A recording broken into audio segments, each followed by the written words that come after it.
या हुसैन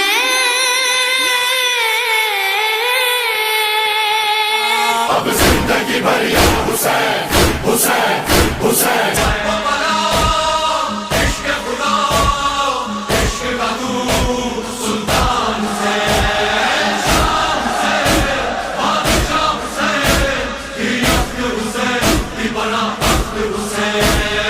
बस या हुसैन बस या हुसैन बस या हुसैन। पूरे मुल्क जियां शहीदन के शहर नवदुर में योम आशूरा 10 मुहर्रमुल हराम अक़ीदत एहतराम से मल्हाए पियो वञे। हज़रत इमाम हुसैन अलैहिस्सलाम समेत करबला के 72 शहीदन की अज़ीम कुर्बानी ते हज़ारन की तादाद में आज़ादारन पारां लुड़कन सुड़कन ऐं रत से भेटा पेश करण जो सिलसिलो जारी है। नवदुर के मरकज़ी इमाम बारगाह मज़लूम करबला का दुरमोहम्मद मीरानी वैरागी इमाम बारगाह का शाहिद वैरागी अल हुसैनी इमाम बारगाह का गुलजार शाह साहिब असर जमान खां इनाम अंसारी कमर बनी हाशिम खां वहीद अली ऐं महरम शेख चारदा मासूमिन खां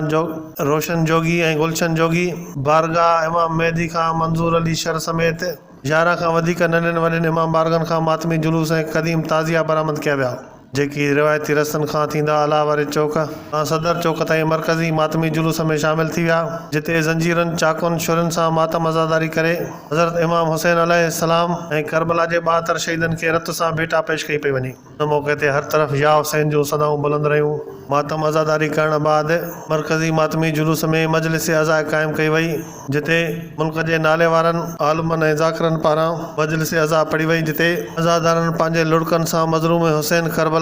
जे सदाउनि सां अज़ीम कुर्बानी खे यादि करे इमाम हुसैन अलैहिस्सलाम जो गम कयो। मरकज़ी मातमी जुलूस समेत इमाम बारगाहनि खां रिवायती रस्तनि ते सिक्योरिटी जा इंतज़ाम इंतहाई सख़्त कया विया जंहिंजी निगरानी DSP नवदुर करे रहियो जिते 100 खां वधीक पुलिस जवाननि खे मुक़ररु करे हर ईंदड़ वेंदड़ माण्हू खां झड़ती वरिती पई वञे जॾहिं त पुलिस सां गॾु मुख़्तार फ़ोर्स जा रज़ाकार बि मातमी जुलूसनि जे अंदरि सिक्योरिटी जा इंतज़ाम संभालींदा रहिया जेकी जुलूस अंदरि ईंदड़ तोड़े ॿाहिरि वेंदड़ माण्हुनि खे चङी रीति झड़ती वठण बाद अंदरि छॾे रहिया हुआ। हुन इमाम बारगाहनि खां मरकज़ी मातमी जुलूस ताईं हर जगह ते पीअण जे थधे पाणी शरबत खीर ऐं चांहि जूं सबीलूं क़ाइमु कयूं वयूं। हर तरफ़ न्याज़ नगर तक़सीम थी रहिया हुआ। मरकज़ी मातमी जुलूस वटि अज़ादारी कंदड़ अज़ादारनि जे मरहम पटीअ लाइ तिबी कैंप पिणु क़ाइमु कई वई।